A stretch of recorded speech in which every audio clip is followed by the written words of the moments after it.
ভেঙে গেল ঢাকাই সিনেমার জনপ্রিয় চিত্রনায়ক আরিফিন শুভর সংসার। স্ত্রী অর্পিতা সমাদ্দারের সঙ্গে ৯.৫ বছরের সংসার ছিল শুভর।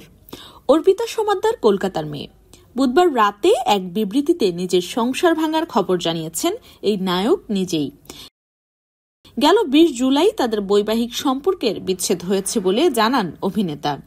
দেশের এমন পরিস্থিতিতে ব্যক্তিগত জীবনের এই খবর জানানোর জন্য দ্বিধা ও সংকোচ বোধ করছেন বলে উল্লেখ করেন আরিফিন শুভ।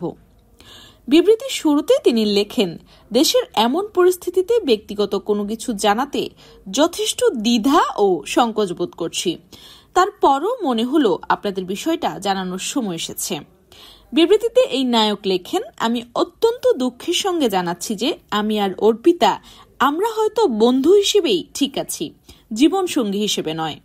আমরা গত ২০ জুলাই এই সিদ্ধান্তে উপনীত হয়েছি, বন্ধুত্বটুকু নিয়ে দুইজনের সম্মতিতে বাকি জীবন নিজেদের মতো করে বাঁচব। প্রাক্তন স্ত্রীর প্রতি কৃতজ্ঞতা জানিয়ে শুভ লেখেন, অনেক চড়াই উতরাইয়ের পরও অর্পিতা আমার এবং আমার মায়ের জন্য যা করেছেন সেটার জন্য তার প্রতি চিরকৃতজ্ঞ এবং চিরঋণী। ব্যক্তিগত জীবনে এই কঠিন সময়ে ভক্তদের জন্য শুভ বলছেন, মা চলে যাওয়ার পর জীবনটা একেবারেই শূন্য হয়ে গেছে, কিন্তু আমি বিশ্বাস করি আপনাদের দোয়া ও ভালোবাসা আমার সঙ্গে আছে, যেটা নিয়ে বাকি জীবনটা সুন্দর ও সুস্থভাবে বাঁচতে পারবো।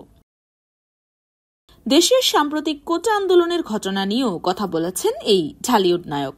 বিবৃতির শেষ অংশে শুভ লেখেন, দেশের সাম্প্রতিক ঘটনায় শিক্ষার্থী সহ যারা প্রাণ হারিয়েছেন তাদের বিদেহী আত্মার মাগফিরাত এবং আহতদের দ্রুত সুস্থতা কামনা করছি। সবার জীবনে শান্তি আসুক, দেশেও শান্তি ফিরে আসুক এই কামনা। পেশায় একজন ফ্যাশন ডিজাইনার অর্পিতা, বাড়ি কলকাতায় হলেও কাজের সুবাদে ঢাকায় থাকতেন। এরপর পরিচয় ও প্রেম শুরু হয় আরিফিন শুভর সঙ্গে। ২০১৫ সালের ৬ ফেব্রুয়ারি বিয়ের পিঁড়িতে বসেন তারা। তবে অর্পিতাকে সচরাচর পাবলিক অনুষ্ঠানে শুভর সঙ্গে দেখা যেত না।